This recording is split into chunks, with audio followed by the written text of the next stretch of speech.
yeroo darbee waa'ee yaadrimee daldalaa dhaabbanni tokko hojii isaa keessatti itti gargaaramuu qabu kutaawwan gurguddoo 5dha walii wajjiniin kan ilaalle just har'a immoo bal'inaan konseptii akkamii akka isaan qabanidha ga walii wajjiniin ilaalaa kana deemnu inni jalqabaa production concept kan jedhudha. Production concept kan jedhu irraa jalqabneetu walii wajjiniin ilaalla jechuudha. Production concept kun yaadrimee oomishaati. It is one of the oldest concept in business. Yaadrimeen daldalaa kun hunda caalaa isa duriiti jechuudha. Hunda caalaa isa duriiti. Oldest one kan duriidha jechuudha.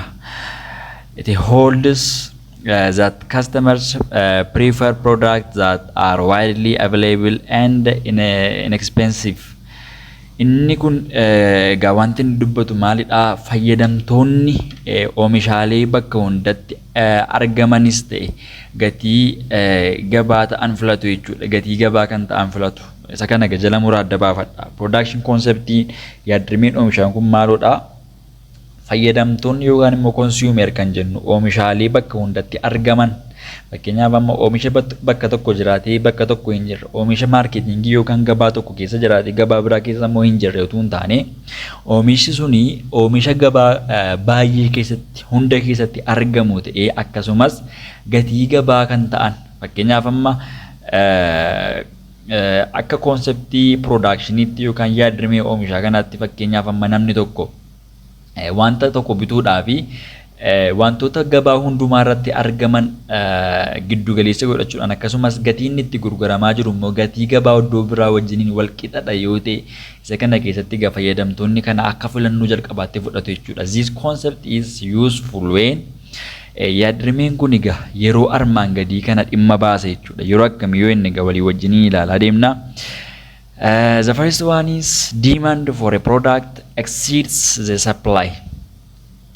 Yeroo fedhiin oomisha tokkoof jiru dhiyeessii isaa ol ta'u. Fakkeenyaaf amma fedhiin oomisha tokkoof konsuumeroonni yookaan immoo kastameroonni qaban fedhiin isaan oomishame tokkoof qaban dhiyeessii isaatiin ol yoo ta'e. Fakkeenyaaf amma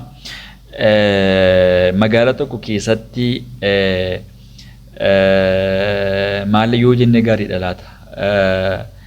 Shunkurtiin yookaan immoo dhiyeessiin foonii hin jiru yoo ta'e fakkeenyaaf amma sangoonni qalaman hoolonni qalaman dhiyeessiin foonii gahaa ta'e hin jiru yoo ta'eef guyyaa ayyaanaa yommuu dhufu immoo fedhiin fayyadamtootaa immoo bal'aadha yoo ta'e egaa yaadrimeen production concept kun yeroo akkasii hojiirra ni oola jechuudha. When the product's cost is too high and improves the productivity in need to bring it down. Yeroo gatiin oomishaa baay'ee ol ka'uu fi gatii isaa gadi buusuuf oomishtummaa fooyyessuun barbaachisutti. Fakkeenyaaf amma gatiin oomishaa baay'ee ol ka'ee gatiin qaalii yommuu ta'u akkasumas immoo gatii isaa gadi buusuudhaaf oomishtummaa immoo fooyyessuudhaaf yeroo inni itti barbaachisu kana keessatti production conceptii kana hojiirra oolchuu ni dandeenya jechuudha. And when the in developing countries where consumers are more interested in obtaining the product than its features. Isheen kun gamaanni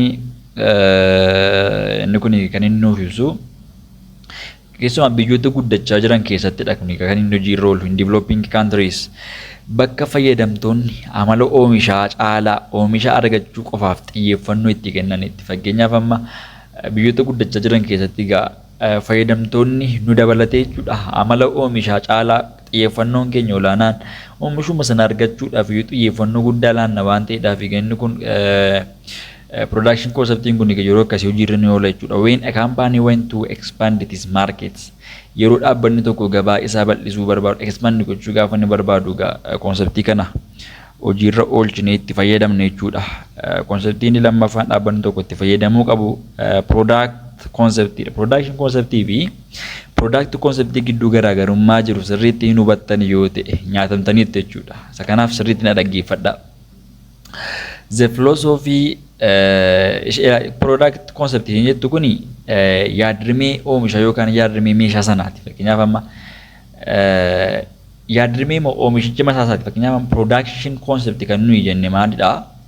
Production conceptiin yaadrimee oomisha fakkeenyaaf amma daldala keessatti isa durii kan ta'ee fi fayyadamtoonni oomishaalee bakka hundatti argamanis ta'e gatii abbaa gabaa sanaatiin kan wal madaalan namni tokko bitachuu keessatti gahee akka inni taphatuudhaaf wanta hojiirra oolu jechuudha production conceptiin. Product conceptiin garuu kanarraa addadha. Fakkeenyaaf yaadrimee oomishaa gaafa jennu as keessatti yaadrimee meeshaa kun maalidha falaasama akka ofii keessaa qabe gaafa jennu the philosophy that consumers will favor product that offer the most quality performance and innovative features laashii kana sirriitti qabadha.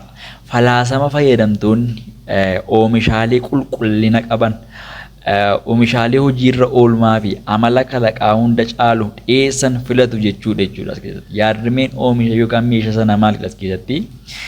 Fayyadamtoonni qulqullina irratti guddaa xiyyeeffatu hojiirra oolmaa fi amala kalaqa sanaa irratti xiyyeeffachuudhaan dhiyeessii gaarii filatu jechuudha as keessatti.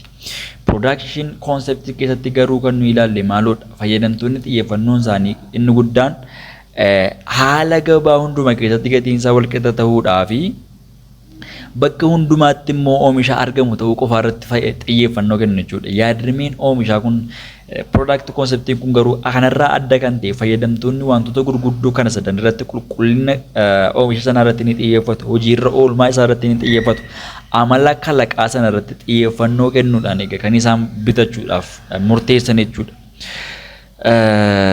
Thus, an organization should devote energy to make continuous product improvement. Kanaafuu dhaabbanni tokko fooyya'insa oomishaa walirraa hin cinne gochuuf anniisaa isa dhimma itti bu'u yookaan dhimma kennuuf isa kana fayyadamuu qaba jechuudha. This concept lead to marketing myopia or a short-sighted view of marketing which focuses on the product itself rather than the customer's benefit. Yaadrimeen kun gamaan yoo inni ilaala fakkeenyaaf gara maarkeetingii moofiyaa yookaan gabaa moofiyaa kan jennu yookaan ilaalcha gabaa ija gabaabaadhaan yookaan shortiidhaan kan faayidaa maamiltootaa caalaa oomisha qofa irratti xiyyeeffatutti geesse jechuudha yaadrimeen kun faayidaa maamiltootaa caalaa oomisha qofa irratti xiyyeeffannoo guddaa kenna jechuudha. Sababni isaa fayyadamtoonni xiyyeeffannoon isaanii guddaan qulqullina meeshaa sana irratti waan ta'eedhaaf dhimma baasuu meeshaa sana irratti waan ta'eedhaaf atiraaktiiv ta'uu isaa irratti waan ta'eedhaaf konseptii kana keessatti xiyyeeffannoo inni guddaan oomisha sana irratti ta'a jechuudha. Just production concept fi product concept gidduu garaagarummaa maalii akka jiru sirriitti akkasiin hubattan abdiin isinirraa qaba. Inni biraan selling concept kan jennu kun yaadrimee gurgurtaadha kun immoo the idea that consumers will not buy enough of the organization's product unless the organization undertakes a large scale selling and promoting effort.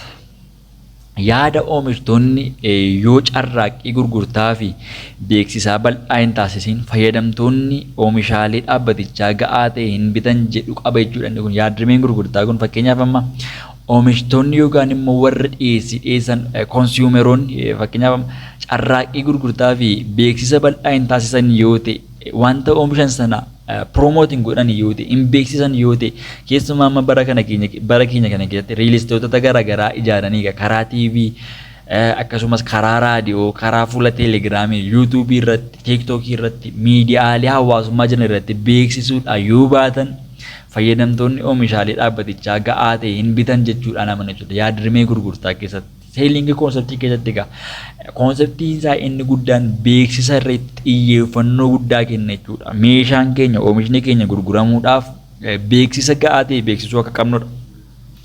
Isin selling konseptii kana bu'uura godhachuudhaan fakkeenyaaf amma viidiyoon isiniif hojjechaa jiru kana barnoota isiniif laachaa jiru kana isin naaf hin beeksiftan yoo ta'e akkasumas promote naaf hin gootan yoo ta'e share naaf hin gootan yoo ta'e viidiyoon kun carraa ijoollota baay'ee bira gahuu hin qabu jechuudha. Namoonni baay'een carraan isaan narraa fayyadamuuf na fayyaduu isaanii dhiphaadha jechuudha. Just selling konseptiin yaadaaf bu'uura akkasiiti kan inni of keessaa qabu.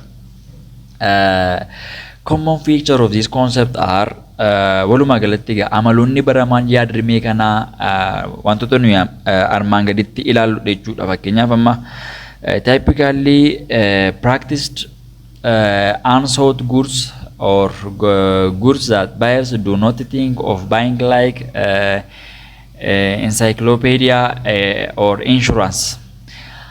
Akka idileetti gaa meeshaalee hin barbaadamne irratti hojiirra oola jechuudha. Meeshaalee hin barbaadamne irratti hojiirra oola. Fakkeenyaaf meeshaalee bittoonni bituuf hin yaadne, meeshaalee bittoonni yookaan namoonni bitan yookaan fayyadamtoonni bituudhaaf yaada keessaa hin qabne kan akka encyclopedia fi insuraansii yookaan wabii jiranii jechuudha. Fakkeenyaaf amaloota baramaa yaadrimee kana keessaa inni tokko gaa meeshaalee namoonni bituudhaaf barbaadu irratti xiyyeeffannoo keenya jechuudha. Beeksisa irratti xiyyeeffatuudhaaf. The organization must be good at tracking down prospects and selling them on product benefits. Dhaabbanni sun egaa maamiltoota ta'uu danda'an hordofuu fi waa'ee bu'aa oomishichaa irratti amansiisanii gurguruu irratti dandeettii qabaachuu qaba jechuudha. Fakkeenyaaf gama beeksisa gaafa innu karaa fuula foddaa TVtiin akkasumas karaa raadiyoo, teelegiraamii, sooshaal miidiyaalee jiran garaagaraa qofaan otoo hin taane namni fakkeenyaaf suuqii shaqaxaa yookaan immoo suuqii garaagaraa keessatti gurguru tokko dandeettiin dubbatee amansiisuu isaa guddaa ta'uu qaba jechuudha. Qodaan kun akkoo gaariidha jechuu qaba. Wanta dhiyeessu tokko dhiyeessiin isaa sun akka wanta gaarii ta'etti dubbachuu qaba jechuudha. Meeshaa baay'ee qulqullina qabne tokko indee meeshaan kun akkoo akkasidhaan jechuu qaba jechuudha. Soogaa inni kun yaadrimee gurgurtaa keessatti yookaan immoo selling concept keessatti yaada bu'uuraadha jechuudha. Practiced when product is over capacity, aim is to sell what they make rather than make what the market wants. Yeroo oomishni amma barbaadamuun ol ta'u hojiirra oola jechuudha. Kaayyoon isaa inni guddaan immoo waan gabaan barbaadu oomishuu caalaa ila waan oomishan gurguruudha jechuudha. Kaayyoon isaa faayidaa warra bitanii eeguu caalaa isaaniif kunuunsa gochuu caalaa qoodaan harka keenya jiru gurguramuu irratti xiyyeeffannoo kennuudhaaf namoonni immoo qulqullinatti faayidaarra oolmaa isaatti jaamananiidhaaf maal gochuu qabna jechuudha. Beeksisa irratti afaan keenya mimmi'aawuu qaba jechuudha. Waa'ee qodaa keenyaatiif waa'ee meeshaa keenyaatiif wanti nuyi dubbannu wanta gaarii fi beeksisa irratti xiyyeeffachuu qabna jechuudha. Inni biraan konseptii inni afuraffaan maarkeetingii konseptii kan jennudha. Maarkeetingii konseptii kun immoo yaadrimee gabaati yookaan yaadrimee maarkeetingiiti. The marketing management philosophy that holds that achieving organizational goals depend on determining the needs and wants of target markets and delivering the desired satisfaction more effectively and efficiently than competitors do. Falaasama bulchiinsa gabaa kan galma dhaabbataa bira gahuun fedhii fi hawwii gabaa irratti xiyyeeffatee addaan baasuu fi quufuu akka isaan danda'aniidhaaf dorgomtoota caalaa haala bu'a qabeessaa fi doofaa ta'een dhiyeessuu irratti hundaa'a jechuudha. Isheen kun egaa baay'ee hamtuudha. Yaadrimeen gabaa kun fedhii fi hawwii gabaa xiyyeeffatee addaan baasuu fi itti quufamuu isaa sana dorgomtoota caalaa haala bu'a qabeessaa fi doofaa ta'een dhiyeessuu irratti hundaa'a jechuudha. Dorgomtoota mo'achuu irratti jechuudha. Kan inni xiyyeeffannoon isaa guddaan kanadha. Maarkeeting konseptii keessatti warroota nu wajjiniin daldalan mo'achuudhaaf yaalii nuyi goonu irratti dhaganni kun immoo konseptiin isaa the company should be more effective than its competitors in creating, delivering and communicating customer value to its chosen target market features. Dhaabbanni tokko gabaa xiyyeeffannoo filatameef gatii maamilaa uumuu, dhiyeessuu fi walitti dhufeenya uumuu irratti dorgomtoota isaa caalaa bu'a qabeessa ta'uu qaba jechuudha. Warra isaa wajjin dorgoman caalaa fakkeenyaaf amma naannoo nuyi mana nyaataa banne tokkotti namoonni biraanis mana nyaataa kana bananiiru yoo ta'e isaan caalaatti yookaan gatii keenya gadi buusuudhaan ta'uu danda'a.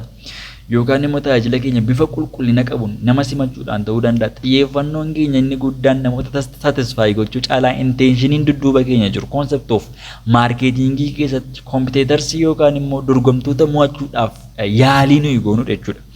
Amaloonni isaas egaa maalidha yoo inni jalqabaa meeting needs profitably. meeting meeting is profitably inni kun amala saadha fedhii guutuu yookaan bu'aa waliin irratti xiyyeeffachuu find want and fill gaps hawwii barbaaduu fi hanqinoota guutuu hanqinoota nu bira jiran fakkeenyaaf manni nyaataa naannoo keenyatti banameeru teessuma babbareedaa qaba yoo ta'e immoo nyaata gaarii dhiyeessaarra yoo ta'e nyaata gaarii dhiyeessanii teessuma bareedaa maamiltootaaf gaafa qopheessu warra sana caalaatti attractive ta'uu dandeenya jechuudha. So hawwii barbaaduu fi hanqinoota keenya guutuu irratti yoo xiyyeeffanne akkasumas love the customer not the product. Maamila keenya jaallachuu irratti oomisha keenya caalmaatti maamila keenya jaallachuu irratti yoo xiyyeeffanne jaalalli humna harkisu akka inni of keessaa qabu gaa. Isa kana hundumti keessa nu beektu keessumaa dargaggootadha waan taataniidhaaf yeroo baay'ee jaalalli jaamaa jedhama miti reema fakkeenyaaf dargaggeessi tokko intala tokko gaafa jaallatu yookaan intalli tokko dargaggeessa tokko gaafa jaallattu mudaa isa caalaa wantoota gaggaarii ta'anitti mul'ata inni kun jaalalli attiraakshinii guddaa akka inni qabudha. Oomisha keenya caalaa wanta harka keenya irratti qabanneeru caalaa maamiltoota keenya jaallachuu irratti yoo xiyyeeffanne kun attraaktiivneesii keenya ni dabala jechuudha. This concept has target market, customer needs, integrated marketing and profitability. Yaadrimeen kun gamaanni gabaa xiyyeeffannoo fedhii maamilaa gabaa qindoomaa fi bu'a qabeessummaa of keessatti qabaate jechuudha. Just konseptii haaraa miti walii wajjiniin dudubbachaa jirra. Obboloota keenya gaa miidiyaa keenya odaa akkaadaamiidhaaf chaanalii kanaaf haaraa ijoolloonni taatan adaraa keessan adaraa jaalalaa afaan keenya afaan saba guddaa kanaan hojii gaarii qabannee dhufnee mataan keenya gadi bu'uu hin qabu boquu keenya ol qabaa laayik gochuudhaan akkasumas sheer gochuudhaan sabiskiraayib gochuudhaan immoo tumsaaf qeeqa qabdan akkasumas immoo karaa koomentii nu qaqqabuu ni dandeessu. Koorsii kana immoo fuula teelegiraamii keenya liinkii isaati koomentii jala isiniif hankaa PPT kana achirraa argachuu ni dandeessu. Difference between selling and marketing concept. Isheen kun immoo maalidha? Garaagarummaa yaadrimee gurgurtaa fi gabaa yookaan immoo marketingii gidduu jirudha jechuudha. Garaagarummaa isaan gidduu jirudha. Maa inni garaagarummaa isaanii kan jedhu walii wajjin ilaala. Seelingii gaafa ilaallu fakkeenyaaf amma gurgurtaa gaafa ilaallu focuses on needs of sellers inside out perspective or focuses on existing product and uses heavy promotion and selling efforts. Gurgurtaan yookaan selling kan jennu kun fedhii gurgurtootaa irratti xiyyeeffate jechuudha. Gurgurtaan fedhii isaanii bu'uura godhata. Fedhii warra gurguranii irratti bu'uureffata jechuudha. Ilaalcha keessaa gara alaatti yookaan inside out jennu qaba. Fakkeenyaaf oomishaaleen jiran irratti inni xiyyeeffata. Akkasumas carraaqqii beeksisaa fi gurgurtaa jabaatti fayyadama jechuudha. Maaliif fedhii guddaan asitti hojiirra oolu fedhii warra bitaniitu hin taane fedhii warra gurguraniiti waan ta'eedhaaf yeroo fedhe gadi baasee yeroo fedhe ol galchuu ni danda'a waan ta'eedhaaf egaa fedhii keessaa gara alaatti jechuun kun inside out principle jechuudha. Marketingii immoo gaafa laallu kun immoo gabaadha. Garaagarummaa isaan gidduu jiru ilaalaa irra waan ta'eedhaaf sirriitti xiyyeeffadha. Inni kun immoo outside inidha yookaan ilaalcha alaa gara keessaati jechuudha. Seelingiin ilaalcha keessaa gara alaatti. Sababni isaa ilaalcha warra gurguran irratti xiyyeeffatuudhaaf marketingin yookaan gabaan garuu outside inidha. Perspective focuses on customer needs, value and satisfaction. Gabaan yookaan marketingin garuu ilaalcha alaati gara keessaatti dhufu yookaan inside inid outside inid jechuudha.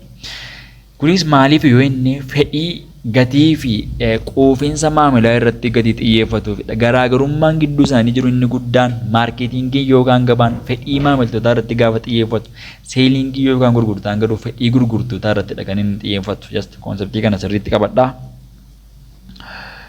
Konseptii kana sirriitti qabadhaa. Tuqaan inni shanaffaan social marketing concept kan jennudha. Social marketing concept kan jennudha. Just yaadooniin as keessa jiran ifaa ta'anus just walii wajjiniin ilaalaa yoo deemne immoo caalmaatti be'eessadha. The idea that the organization should determine the needs, wants and the interests of target market and deliver the desired satisfaction more effectively and efficiently than competitors. Isheen kun egaa inni fakkeenyaaf mala yaanni dhaabbanni tokko yaadrimee gabaa hawaasummaati laata social marketing concept kan jennu kun yaadrimee gabaa hawaasummaati.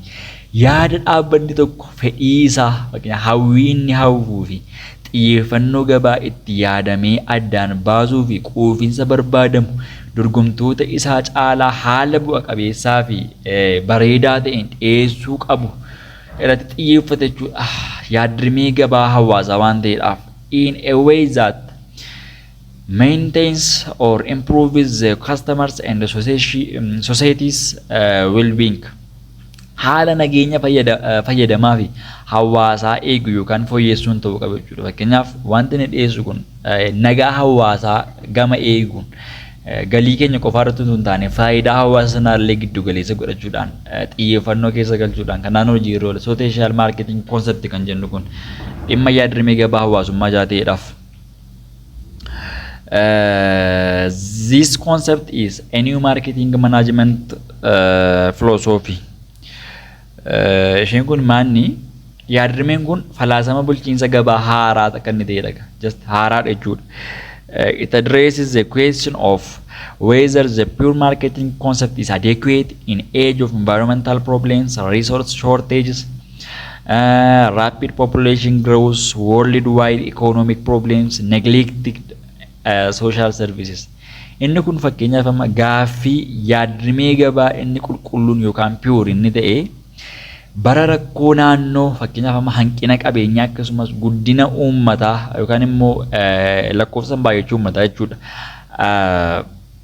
Rakkoolee dinagdee addunyaa irratti mudatanii fi tajaajiltoota hawaasummaa dagataman keessatti gahaadha jechuudhaan gaaffii ka'uudhaaf deebii gahaa kenna jechuudha. Just waa'een yaadrimee gabaa hawaasummaa kun jechuudha.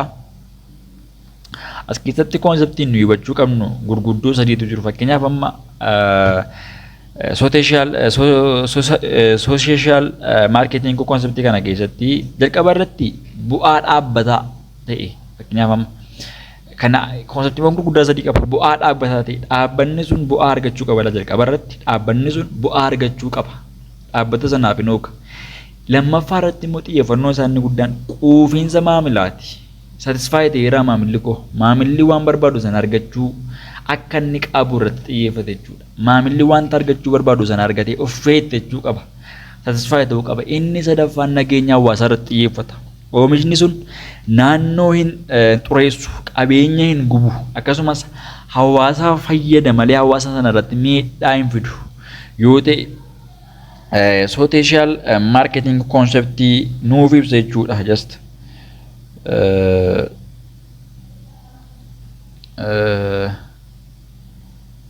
I think ifaadha jedhee yaada wanti dubbachaa jirru kuni. Wanti dubbachaa jirru kun ifaadha jedhee yaada. Itti fufuudhaan egaa walii wajjiniin kan ilaallu just wantoota kanarraa xiqqoo ishee yooman dubbadhe wayyaa. This concept, pure marketing concept, overlooks possible conflict between consumers short run want and consumer long run welfare. Yaadrimeen kun waa'een hawaasummaa yookaan social marketing kun yaadrimee gabaa inni qulqulluun yookaan pure marketing walitti bu'iinsa fedhii gabaa maamilaa fi nageenya yeroo dheeraa maamila gidduu jiru bakka inni itti bira darbu yookaan dagatu ni ibsa jechuudha. Inni kun hawaasa kana satisfy hin goone yoo ta'e akkasumas gabaan yookaan dhaabbanni tokko wanta inni dhiyeessu hawaasa sana miidheera yoo ta'e bakka irratti xiyyeeffannoo kenna jechuudha. It calls upon marketers to balance. Inni ogeeyyiin gabaan waan sadiin akka wal simsiisan yookaan madaallii saayisisan gaaffii dhiyeessa jechuudha. Dhugaa konseptiin kun konseptii hawaasaaf guddaa of eeggatudha. Jalqaba irratti kaampaanii profit bu'aa dhaabbata sanaa ilaalleera customer want fedhii maamiltoota society interests faayidaa yookaan fedhii hawaasaa xiyyeeffannoo kenna jechuudha. Kana irrattis it tasks if the firm that senses service and satisfies individual want is always doing what is best for customers and society in the long run. Dhaabbanni fedhii dhuunfaa hubatu tajaajiluu fi quubsu tokko yeroo hunda faayidaa yeroo dheeraa fayyadamtootaa fi hawaasaatiif waan gaarii hojjechaa jiraachuu isaa irratti gaaffii kaasa jechuudha. Maalirra jirtu? Hojiin keessan kun gaariidha? Hawaasa sana fayyadaaraa jechuudhaan Gaaffii kan dhiyeessu gaa konseptii kana jechuudha. Inni biraan relationship marketing kan jennudha. Inni jaafa relationship marketing. Relationship marketing konseptiin kun gamaanni gabaa walitti dhufeenyaati jechuudha. Fakkeenyaaf walitti dhufeenya gabaa irratti kan xiyyeeffatudha. Relationship marketing is a practice of building long-term satisfying relations with key parties. Kun egaa gabaan walitti dhufeenyaa yookaan walitti dhufeenyi gabaa kun relationship marketing kun akkamidha? Gocha qaamolee furtuu ta'an waliin walitti dhufeenya quubsaa yeroo dheeraa ijaaruuti jechuudha. Qaamoleen furtuu waliif ta'an lama gocha isaan ittiin walitti dhufeenya quubsaa yeroo dheeraa walii ijaaraa gidduutti ijaaranidha. Fakkeenyaaf customers, suppliers, distributors in order to retain their long-term preferences and businesses. Fakkeenyaaf maamiltoota, dhiyeessitootaa fi raabsota kunis filannoo yeroo dheeraa fi daldala isaanii itti fufsiisuudhaaf gargaara jechuudha. Walitti dhufeenya yeroo dheeraa wal gidduutti ijaaruun isaanii egaa filannoo yeroo dheeraa fi daldala isaanii kunuunsuudhaa keessatti ga'ee bal'aadha kan inni qabu. The ultimate outcome of relationship marketing is the building of unique company assets called a marketing network. Bu'aan xumuraa marketingii walitti dhufeenya qabeenya dhaabbataa adda ta'e kan marketing network kan jennu yookaan ijaaruudha jechuudha. Ijaaruu irratti xiyyeeffata jechuudha. Ijaaruu irratti xiyyeeffata. In this case, customer experience rather than customer satisfaction is the most critical component in relationship marketing. Haala kana keessatti marketingii walitti dhufeenyaa keessatti quufinsa maamilaa caalaa muuxannoon maamilaa yookaan customer experiencein qabxii baay'ee murteessaadha jechuudha. Qabxii baay'ee murteessaadha. Relationship marketingii keessatti kastamariin tokko itti quufuusaa caalaa ekspiriyaansiin yookaan muuxannoon isaa baay'ee murteessaa akka inni ta'edha kan inni dubbatu. Just as keessatti konseptiiwwan gurguddaa lamadha kan nuyi agarru. Waa'ee relationship marketing keessatti konseptiin guddaan nuyi agarru lama maalidha? Maamila haaraa barbaaduu qofa osoo hin taane fakkeenyaaf maamila haaraa barbaaduu qofa osoo hin taane warra jiran walitti dhufeenya amanamummaa irratti hundaa'e uumurratti xiyyeeffata. Fakkeenyaaf maamila haaraa hodhachuu qofa irratti hin taane warruma maamila ta'anii jiran sana wajjin immoo walitti dhufeenya gaarii ta'e uumuu irratti xiyyeeffannoo olaanaa kenna jechuudha. Social marketing garuu gaafa ilaallu maanni qabxiin ijoo inni achi keessatti kaasu fayyummaa hawaasaa fi naannoo irratti xiyyeeffannoo olaanaa kenna. Faayidaa dhaabbata sanaas yookaan organizationaas immoo giddu galeeffata jechuudha. So konseptiiwwan as keessa jiran qixa kanaan akkasiin qabaattan nan barbaada.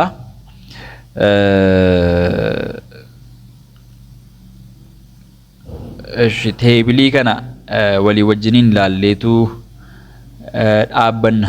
Just yoo dhaabbanne wayyaa yeroo itti aanurraa kaafne walii wajjin ilaalla daqiiqaan keenya naannoo 30tti dhiyaateera waan ta'eedhaafi as keessatti egaa yaadonni nuyi agarru summary of evaluation of marketing inni kun cuunfaa guddina yookaan immoo evolutionii gabaate jechuudha. Oomisha yookaan production kan jennu kun oomishadha. Cuunfaa isaa walii wajjin ilaalaa deemna. Customers favor products that are available and highly affordable. Kun maayinni fayyadamtoonni oomishaalee argamanii fi gatiin isaanii baay'ee madaalawaa ta'an filatu jechuudha. Productionii keessatti fayyadamtoonni oomishaalee argaman jechuun gabaa garaagaraa keessatti oomishaalee famous ta'an gabaa kamirraayyuu oomishaalee hin dhabamne productionii keessatti concept even teebilii kana sirriitti jalqaba qayyabatanii sana booda chaaptarii kana dubbisuu eeggabdeenu ni tola. Konseptii isa bal'inaan kaaseera waan ta'edha. Production kan jennu productii gidduu production konseptii gidduu garaagarummaa maaliitu jiru inni sila ilaalaa turre. Kana keessatti sirriitti bal'inaan hubattu. Productionii keessatti fayyadamtoonni oomishaalee iddoo hundatti argaman irratti xiyyeeffannoo olaanaa kan old moodiidha jechuudha inni kun moodii duriiti. Gatiin isaanii baay'ee madaalawaa yoo ta'an immoo filannoo guddaa keessa galchu jechuudha. Gatiin isaa madaalawaa ta'uu qaba jechuudha. Improve production and distribution. Oomishaa fi raabsa fooyyessuu irratti xiyyeeffannoo olaanaa kenna. Availability and affordability is what the customers want. argamuun fakkeenyaaf amma gabaa garaagaraa keessatti oomishni sun argamuun isaa fi gatii madaalawaa ta'uun isaa maamilli sun kana barbaade jechuudha. Inni kun fedhii yookaan kastamar wantiidha. Fedhii maamilaati jechuudha. Barbaacha maamilaati inni kun. Product konseptii keessatti gaafa dhufnu garuu walumaa galatti cuunfaa guddina evolutionii maarketingii ilaalaara. Production konseptii isa ilaalleerra. Productii garuu gaafa ilaallu garaagarummaa qaba jechuudha productionii wajjin. Consumers favor products that offer the most quality performance and innovate features. Fayyadamtoonni gaas keessatti xiyyeeffannoo isaanii olaanaan oomishaalee qulqullina gaarii qaban, hojiirra oolmaan isaanii gaarii kan ta'ee fi amala kalaqaa kan of keessatti qabatu filannoo jalqabaa taasifatu jechuudha. As keessatti a good product will sell itself.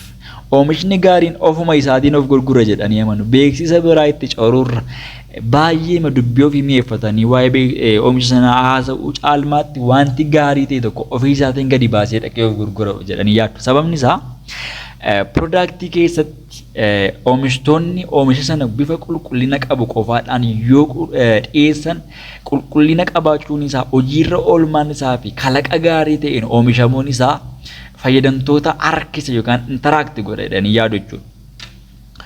Production keessatti garuu fayyadamtoonni kan isaan irratti xiyyeeffatan gatii madaalawaa yoo ta'ee fi oomishni sun bakka garaa garaatti yoo argame xiyyeeffannoo keessa galaaf jechuudha. Productive production conceptii sirriitti akka hubattan abdii guddaan qaba. Inni biraan sales kun immoo gurgurtaadha. Consumers will buy products only if the company promotes sales as product. Seelii keessatti immoo fayyadamtoonni oomishaalee kan bitan yoo dhaabbanni sun oomishaalee kana beeksisee fi gurgure qofaadha jechuudha. Dhaqanii ofiin irraa bituudhaaf fedhiin qabatan. Dirqama warri dhaabbata sanaa beeksisa gochuu qaba akkasumas gurguruudhaaf fedhamoo ta'uu qaba jechuudha. Creative advertising and selling will overcome consumers' resistance and convince them to buy. Beeksisa kalaqaa fi gurgurtaan mormii fayyadamtoota mo'achuu akka bitan isaan amansiisa jechuudha. Fakkeenyaaf beeksisa gaarii gochuudhaan beeksisuudhaan product ofii sana baay'ee waa'ee isaa dubbachuudhaan akkasumas qaamaan immoo bitu yommuu isaan dhufan dubbii mi'eeffachuudhaan waa'ee beeksisaa sana afaan ofiitiin dubbachuun egaa baay'ee warra mo'an nu godha yookaan fayyadamtoota harkisuu keessatti amansiisaadha jechuudha. Konseptiin inni biraan maarketingii yookaan gabaadha. Focuses on needs, want of target markets and delivering satisfaction better than competitors. Fedhii yookaan immoo hawwii gabaa irratti xiyyeeffatame irratti kan xiyyeeffatu yookaan bu'uura kan godhatu yommuu ta'u inni kun immoo dorgomtoota caalaa quufinsatti amane jechuudha. Dorgomtoota wajjin wal dorgomuu caalaa quufinsatti amane jechuudha. The consumer is king, find a need and feel it. Maamilli mootiidha. Fedhii barbaada. Kanaaf iyyuu fedhii sana guutiif jedhanii amanu jechuudha warri marketingii. Warri marketingii. Konseptiin inni biraan relationship marketing yookaan marketingii walitti dhufeenyaati. Focuses on needs, want of targets market and delivering superior value. Fedhii yookaan immoo hawwii gabaa irratti xiyyeeffatame irratti kan xiyyeeffatu yommuu ta'u akkasumas gatii yookaan immoo faayidaa hunda caalu dhiyeessa jechuudha. Long term relationship with customer and other partners lead to success. Maamiltootaa fi harka fudhamtoota yookaan immoo paartinarii warra ta'an biroo waliin walitti dhufeenya yeroo dheeraa uumuu keessatti dhaabbata sana milkaa'inaan gaggeessuu keessatti ga'ee leencaa taphate jechuudha. Egaa kutattaanuun deebinee wal agarraa yeroo gaarii qabaadhaa nagaan waaqayyoo hunduma keessanii wajjin haa ta'u.